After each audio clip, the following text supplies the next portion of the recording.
Mi nombre es Andrés Arias y con Natalia Sierra, Gustavo Cordero y Nelson Melo somos el grupo número 5. El objetivo de esta presentación es hacer un análisis financiero de Ocean Carriers, una compañía de buques de transporte marítimo, la cual necesita comprar un nuevo buque tipo Capesize para la demanda de sus clientes. A nivel de agenda tenemos un contexto de ingresos operacionales, egresos operacionales, inversiones en capital, costo promedio, análisis de escenario y evaluación financiera del proyecto. Ocean Carriers es una compañía de transporte marítimo. Los buques de Ocean Carriers se alquilaban principalmente por un año, 3 años o 5 años a sus clientes, donde garantizan el suministro de una tripulación y los suministros de provisiones adecuados que se estén a bordo de cada uno de los barcos. Ocean Carriers poseía diferentes tipos de buques entre Capesize, Panamas, Handymas y Handy, donde los Capesize son los de mayor tamaño como tal. Los buques Capesize son los que pueden transportar más de 80.000 toneladas de peso muerto y para el enero del 2001, a nivel de todas las compañías, tenían cerca de 553. Para Ocean Carriers era muy importante de que sus buques fueran bastante, digamos, nuevos, y eso era un valor agregado para ellos. A nivel de participación de estos buques en el mercado, podemos ver que cerca de 1990 a 2001, con los buques de transporte de crudos como tal, eran los de mayor participación en el mercado. A nivel de transporte marítimo y la demanda, podemos ver que, digamos que este tipo de transporte se dio entre las rutas de Australia y el Lejano Oriente y desde Brasil al Lejano Oriente y Europa principalmente. También podemos ver en el siguiente gráfico el crecimiento que ha tenido este tipo de transporte de carga seca como tal, donde en 1970 estábamos en 448 millones de toneladas y para el 2000 cerca de 1.285 millones de toneladas con un crecimiento casi del 300%. A nivel de los principales drivers del modelo de negocio de Ocean Carriers, podemos encontrar tecnología, capacidad de flota, estrategia de marca y marketing como relevantes. Y dentro de los jugadores top del mercado, los tres primeros son Pan-Ocean, STX y Dry Cheese para esa época. Ocean Carriers estaba cerca de un 8% de participación en el mercado a nivel de transporte. En cuanto al modelo de negocio, generación de propuesta de valor a sus clientes, segmentación de clientes, alta relación con clientes, todo el tema de socios claves, estructura fuerte de costos, entre otros. A nivel de los ingresos operacionales, la demanda digamos, de todo este transporte de carga seca dependía de la economía mundial, especialmente sus industrias básicas. Más del 85% de la carga transportada por los capesize era mineral, hierro y carbón. En el gráfico a la derecha podemos ver desde 1990 al 97 un crecimiento y 98-99 de crecimiento y 2000 con crecimiento. A nivel de comportamiento de la demanda, como lo estábamos mencionando, para el 2001 hubo una disminución casi del 11% de Estados Unidos, pero un crecimiento del país asiático de China como tal. Podemos ver en el gráfico de derecha que la participación mayoritaria en cuanto a todo el tema de comercialización de la carga seca está en Asia con un 73% aproximadamente y con el tema de América con un 22%. A nivel de fluctuación de precios, varios factores generaron esta fluctuación: la oferta y la demanda, la edad del barco, los precios de los capesize y el aumento de los precios. La edad del barco es un factor importante porque digamos que más nuevo, tenía un mayor impacto en la fluctuación, como podemos ver en el cuadro 4.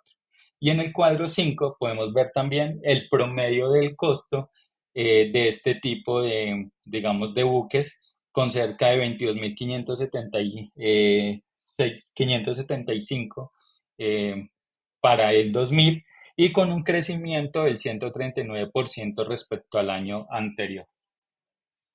A nivel de proyección de tarifas, revisando la proyección y teniendo en cuenta que las tarifas son altamente sensibles a la economía mundial, Consideramos que la proyección no fue adecuada y no tuvo todos los factores en cuenta para poderla hacer. Vemos que en los primeros 4 o 5 años cuando hicieron la proyección tuvo un aumento del 2% y para el resto de años de la proyección fue un incremento del 1,5%.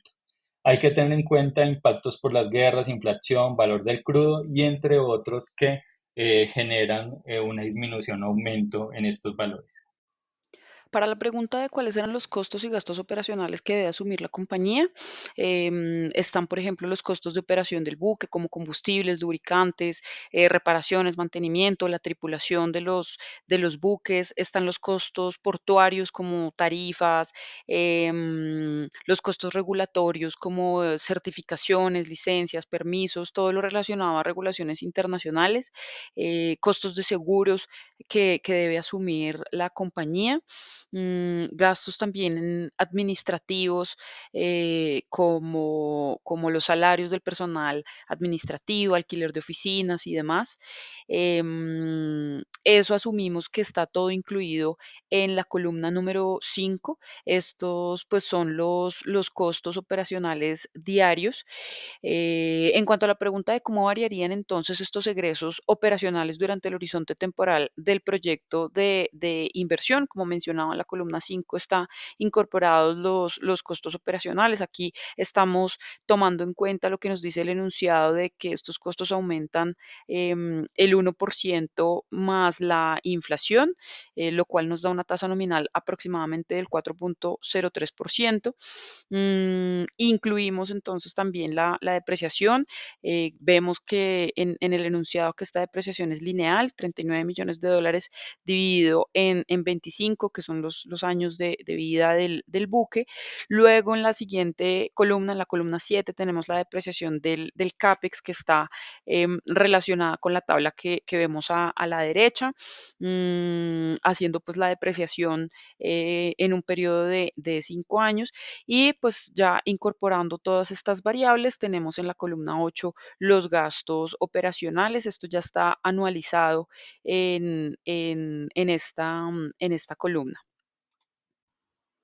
El capital de trabajo se refiere a los activos y pasivos corrientes de una empresa, es decir, los de corto plazo. Para hacer este cálculo, pues se necesita restar los pasivos corrientes de los activos corrientes. Los activos corrientes son, por ejemplo, efectivo, cuentas por cobrar, inventarios y otros activos líquidos, y los pasivos corrientes vienen a ser cuentas por pagar, deudas de corto plazo, impuestos por pagar y otras obligaciones de corto plazo. En este caso, vemos en la columna 9 cómo está la variación del working capital, como se dice en inglés. Tomamos entonces el dato de $500,000 en el año 1 y de ahí en adelante la variación viene a ser la inflación. En cuanto a la pregunta 4 sobre el CAPEX, donde nos preguntan cuáles son las inversiones y desinversiones de capital. Las inversiones de capital, la más importante y la más grande, por supuesto, es la compra del buque que vemos en la columna 5 con los dos primeros giros en el año 2000 y 2001 por el 10% del valor y en el año 2002 ya por el 80% restante del valor del buque. Adicionalmente, en la columna 6 vemos las inversiones también en CAPEX, donde en el año 2007, 2012, 2017, 2022 y 2027, pues vemos los costos de la encuesta que determina la navegabilidad del buque. Eso por un lado. Por el otro lado, pues nos preguntan cómo se modela la depreciación. Aquí lo vemos en la columna 3 y en la columna 4. En la columna 3, pues esto está en función de las inversiones que se hicieron en CAPEX. Esta depreciación empieza desde el año 1, de acuerdo con el enunciado, pues se hace la depreciación en línea recta durante 25 años del buque. Y por el otro lado está la depreciación de CAPEX que va variando de acuerdo con la inversión que se hace y que vemos en la columna 6, 60,000, 70,000, 150,000, 170,000 y finalmente 250,000 tenemos de depreciación en el año 25.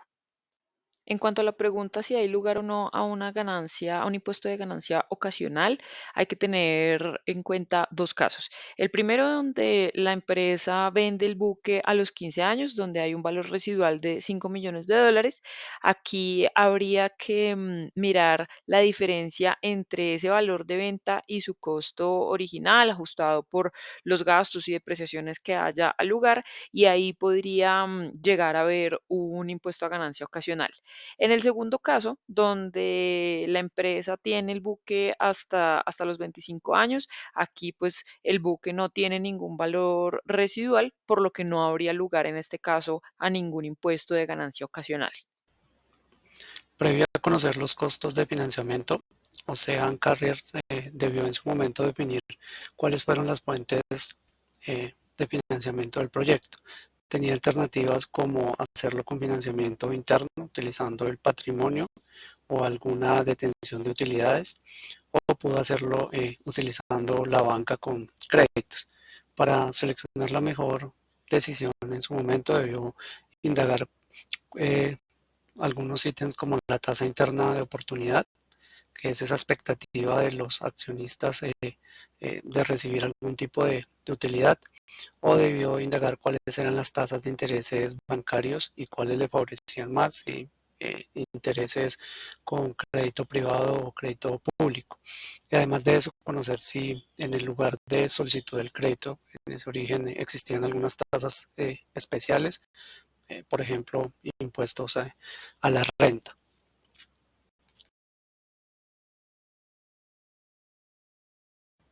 Para la definición del costo promedio ponderado de capital, Ocean Carrier debió cubrir una serie de pasos. El primero lo acabamos de comentar y era la determinación de las fuentes de financiación, saber si se iba a apoyar en crédito bancario o iba a utilizar patrimonio y retención de utilidades o una mixtura.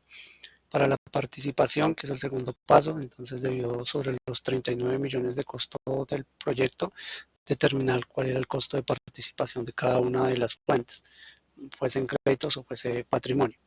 Como tercer paso viene determinar el costo de la deuda, y esto es conocer los porcentajes de interés en el caso de los créditos, ya fuesen privados o públicos, y también conocer para el caso del patrimonio como fuente de financiación cuál es la tasa de interés de oportunidad, que finalmente es ese valor porcentual que esperan los inversionistas de obtener de utilidad sobre su inversión.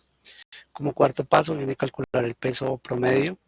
Allí tomamos los valores de participación y los valores del costo de la deuda, eh, los multiplicamos y con estos dos porcentajes obtendremos la posibilidad de calcular el costo promedio ponderado de capital haciendo una suma.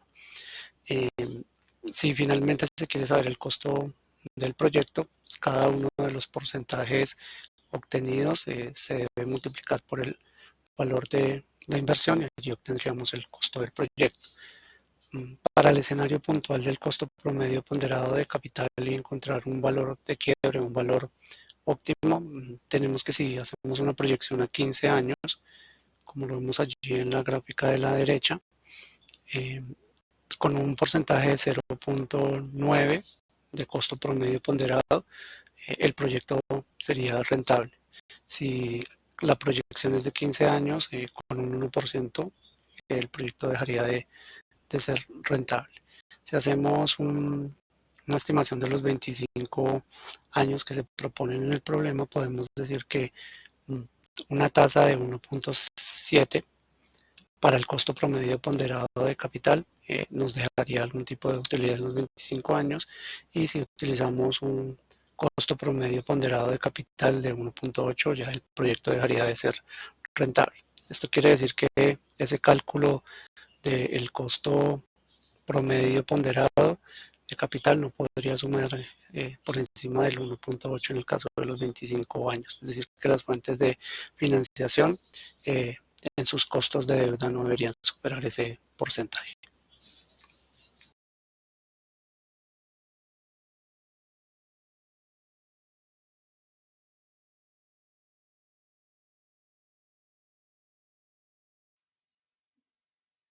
Ahora vamos a hablar de análisis de escenarios y esencialidad del proyecto.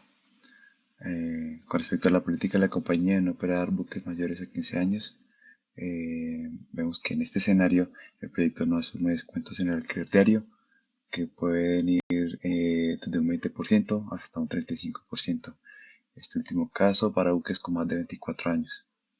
Tradicionalmente los días de mantenimiento son menores y los gastos imprevistos de mantenimiento también se reducen. Todo esto en beneficio de las utilidades y las ganancias del proyecto. Adicionalmente vemos, haciendo un análisis del valor del alquiler diario esperado en cada uno de los años del proyecto, que después del año 15 este valor de alquiler se reduce de forma importante, pues por la edad del buque y la diferencia de valor de alquiler diario en cada uno de los años. Pues hay unas caídas después del año 5, del año 10, del año 15, del año 20, pero una caída importante después del año 15 que pues también impacta de forma negativa a las utilidades y ganancias del proyecto.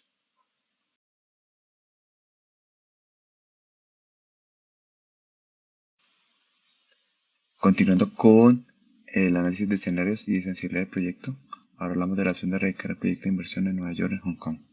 Para esto analizamos dos ítems. El primero, inflación, y el segundo, impuestos sobre las rentas, utilidades y ganancias de capital. Y todo esto basado en información del Fondo Monetario Internacional. Para el primer ítem, inflación, vemos que las cifras son muy favorables para Hong Kong, especialmente entre los años 2000 y 2008 y 2016 a 2022. Y con respecto a las cifras de impuestos sobre la renta, las utilidades y ganancias de capital, el Fondo Monetario Internacional y otras fuentes confiables no tienen información completa o que nos permita hacer comparaciones fácilmente con Estados Unidos. Entonces lo que hicimos fue comparar estas cifras de impuestos sobre la renta, utilidades y ganancias de Estados Unidos versus los otros países de la región y cercanos a Hong Kong, como por ejemplo Tailandia, Corea, Singapur, China, Macao, y en este caso pues también son mucho más favorables las cifras de impuestos en la región de Hong Kong que las de Estados Unidos.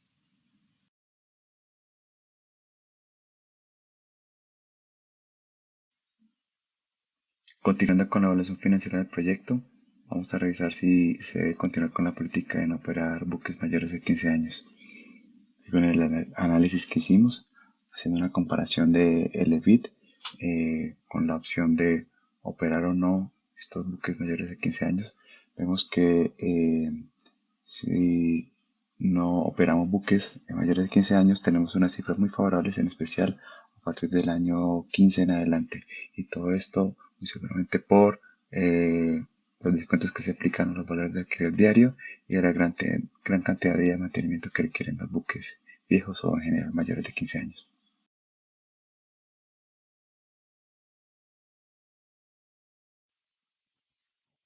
Continuando con la evaluación financiera del proyecto, sobre si se debería radicar el proyecto en Nueva York o Hong Kong, pues siguiendo las cifras del Fondo Monetario Internacional, en especial de la inflación, vemos que son muy favorables para Hong Kong, sobre todo en los años 2000 a 2008 y del 2016 en adelante.